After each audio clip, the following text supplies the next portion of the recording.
Hello? Hi, can I speak to Kara, please? Speaking. Hi, Kara. This is Jubal from Brook and Jubal in the Morning. How are you? This is who? Jubal from Brook and Jubal in the Morning. Jubal. I'm sorry, I don't know who this is. Okay. I'm calling from Brook and Jubal in the Morning. It's a radio show. Okay. One of our listeners recently emailed us about you, asking if we could get you on the phone.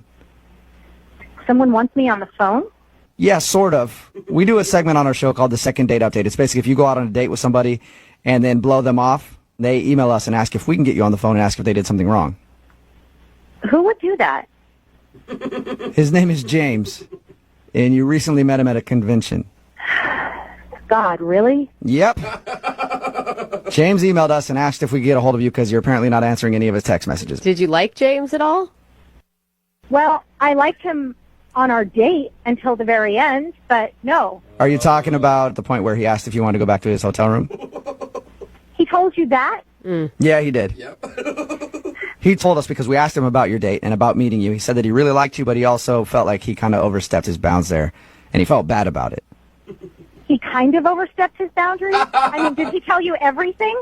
That's all I know is that you guys met at a convention, went out for dinner, and he asked you to go back to his room, and that's the last he heard from you. That's all he told us. Okay, so did he tell you towards the end of dinner, and I understand we both had a couple of drinks, but did he tell you that he said to me, hey, you know, I'm in town every couple of weeks, and I would love to have you as my friend with benefits? That is seriously what he propositioned you? He was already trying to get me back to his place that night, which I figured out. Yeah. I mean, I'm not stupid. It's not my first convention, but just be like, hey, baby, I'm in town every couple of weeks. You could be my regular friends with benefits? What the hell is that all about? Is that really how he said it? Because that's not how he explained it to us at all. Well, I'm sure he's being all sweet when he explains it to you guys. He doesn't want to sound like a bitch. Yeah, good point. I mean, so... And then, I mean, when I said no, because seriously, I've known him over dinner for maybe an hour and a half. Yeah. He accused me of being a prude. No, he didn't. What? He sure did. Oh, how did he say that? So weird. Because I value myself as a human being, not just as a woman, but as a human being who just doesn't want to spread my legs over cheap wine and cheap steak. Oh, my God. So, what did he say to you? I mean, did he flat out call you a prude? He did. He called me a prude at dinner, and that was that. Oh, and then there, I got up and I went to go get a cab to go back to my hotel. That is so crazy. Like, the way he painted it was how much he enjoyed your company and how great he thought you were. Like, I would have never guessed he was that sleazy. I would have never thought he was that sleazy when he so very nicely asked me out after we hung out all day. But as it turns out, he's no different than the majority of the sleazeballs who go to these conventions and are like, hey, time to hook up, wife's not around. I mean, they're all kids. Does this happen a lot at conventions? Oh, my God, yeah. I mean, everyone who's ever been to a convention knows it's just like code for one big step. He was right. I was joking about that earlier. We were talking about it, and I was like, that's the way at least I would think of conventions. Wait, I mean, I guess you get a bunch of horny businessmen out there. Is this the first time something like this has happened to you? Actually, it is, because this is the first time I've ever said yes to going to dinner with anyone. Yeah. Normally, I just go, I do my thing, I hang out with whoever's there, and I just go back to my hotel room and go to bed. Yeah. So he told us that he tried to text you after your date. Oh, And- yeah, he sure did. Oh. Did he What not did he just say? apologize in his text? No. I mean, he did. He's like, listen, I'm sorry if things got out of hand. And I wrote it back. I'm like, just don't contact me ever again. And then the guy has the balls to say, well, you don't know what you're missing with this. And I'm like, what? That's so He really gross. said that to you? He really, I still have the text message. Oh, wow. my gosh, that is He so- left all of that out. It didn't, from his side of the story, it sounds like he was very sweet to you after, like, I really apologize for asking you to go back to my room. That was so wrong of me. Wouldn't you love to just kind of talk to him about it, though? Actually, I really wouldn't like to talk to him about it. I hope I never talk to him or see him again Oh, at all. that's a shame, because he's on the phone listening right now. He wants to talk to you. What? Yeah. Kira, don't you think you're like over-exaggerating this? No, I seriously am not over-exaggerating. I have those text messages that you sent me, and you're like a foul, crap pig, and I don't want to talk to you anymore. Kira, please, just hang on 1 second, all right? I apologize for the text messages, and, like, it isn't really me, but, I mean, at the same time, we were both drinking a lot. I don't remember sending you that text message. I remember apologizing, but I don't remember saying anything about my dick. I wouldn't do that. I thought it was just another piece of proof. What a disgusting pig that you are, that I saved it showed it to all the women that I know that are going to the convention in a week to make sure that they didn't as much as even say hello to you. That's so awesome. But you know what? You were the one that went out with me. Didn't you just say that you knew that's what these conventions were all about, and yet you came out to dinner with me? You can't place this on me. What? I went out to dinner with you. I didn't go back to your hotel room with you and then suddenly become a prude. There's a big difference when you learn it. Well, but here's the deal. You got me going. We were there together, and then all of a sudden you're going to walk away? That sounds like a prude to me. What? We were drinking, you were flirting, you were trying to get me going, and you got me going. Oh my God! Oh, James, why do you have to say it like that? stop! It's true. You did it to me. You got me. Oh my God! Seriously, you guys, I'm so sick of this guy. He's a f***ing pig. If you can't tell that, all of you are delusional. No, No, I don't think anybody doubts that. Everybody's on your side with this one, Kira. Once I heard the phrase "got me going" Oh, God. a few times in there, So I'm on board. Hey, Kira, regardless, would you like to go out with James again on a second date? I'd love to pay for it. No. Huh. No? Hell no. What if we don't get him going as bad on this date? Oh. I would sooner go out with my dog. Yeah, you know, whatever, you prude. You need to learn how to throw your signals out. Yeah. Yeah, it's definitely Kira's fault. Go get a prostitute next time, honey. Well, you know what? There's another convention coming up. I'll see what I can do. Now you guys got me going with that whole prostitute thing. And when you got me going, you got me going. Brooke and Jubal in the morning. Hello? Hi, can I speak to Layla, please? Yeah, this is she. Can I ask who's calling? Sure you can. Okay, who's calling? Oh, Jubal from Brooke and Jubal in the morning. Who? Jubal from Brooke and Jubal in the morning. It's a radio show. It's always funny to me.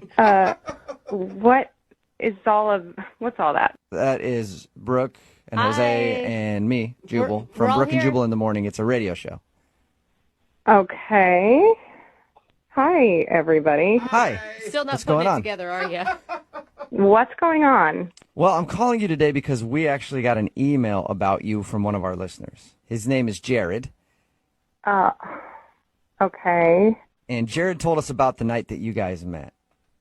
Did he? Yeah. And he said that It just he gets really weirder. liked you, and he's been trying to get a hold of you for a second date, but you keep saying you're busy.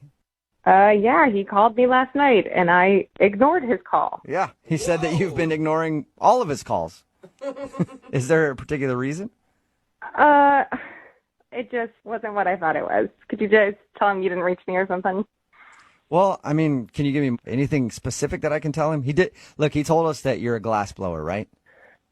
Oh, yeah, he mentioned that? Yeah, he did. Great job, by the way. That's really cool. But he said that he also made a really bad joke about blowing things, Oh. and he thinks that that's the reason you're not calling him back.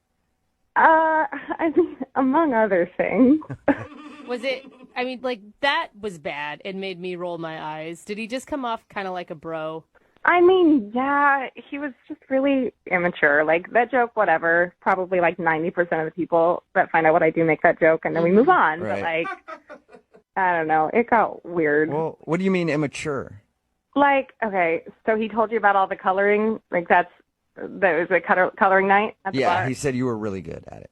I am good, and I love it. It's relaxing to me. It's something that brings me joy. And we, at one point later in the night, like traded coloring books to look at each other's work. And I'm going through his and come across like a deer with female parts drawn onto it. Oh, that's good. So, Well, I would go with other female parts, Jose. well, what are we talking about? What parts were drawn on Like, it? why do you guys need to know the specifics? I don't know. You're right. It's funny. I'm not going to tell you. You can use your imagination. So it was basically like I want to paint a picture. a deer human hybrid that he had drawn. Yeah, a very inappropriate one. Okay. And it's children's coloring book.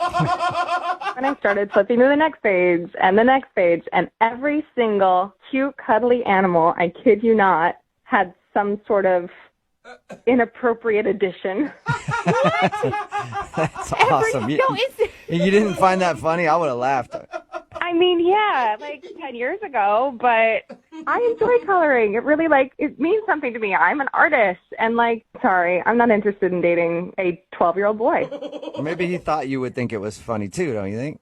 Yeah, I mean, he kept looking over at me like, isn't this hilarious? As he's like going through my drawing. Like, it was so. Every single page that he's done it to, he's like, oh man, this one, it's the same joke as the last page, except this one's on a rabbit. The other one was a beaver. I kid you not. He said to me at one point, hey, look at this giraffe. Guess what's longer than its neck? Oh my gosh. I'm not kidding. I still don't get it though, because he said that you guys hung out for like 3 or 4 hours that night. Like, why? I mean, we did. It's not like there was anybody else there. Like, we were drinking and laughing and having fun. Like, I don't know. Honestly, it just wore on me. Like, over the course of the night, he kept calling me the glass blower. Like he was British. I don't even know. He was so excited that I was a glass blower and thought it was so, like, medieval or whatever, and just... It was so obnoxious, you guys. Okay. Well, I have some news for you, glassblower. Jared is actually on the other line and wants to talk to you. Oh, my God. Are you guys serious? Yeah. Jared, you there? Yes, I am here, and hello to you, glass blower. He's not stopping with it. Jared, she didn't like that you kept calling her that. I wouldn't continue it. Come on, she thought it was funny. She laughed every time I called her glass blower. It made me laugh, but I don't know if for the same reasons. I mean, honestly, dude, it was really obnoxious. I was laughing more at my life and the circumstances that brought me to that moment.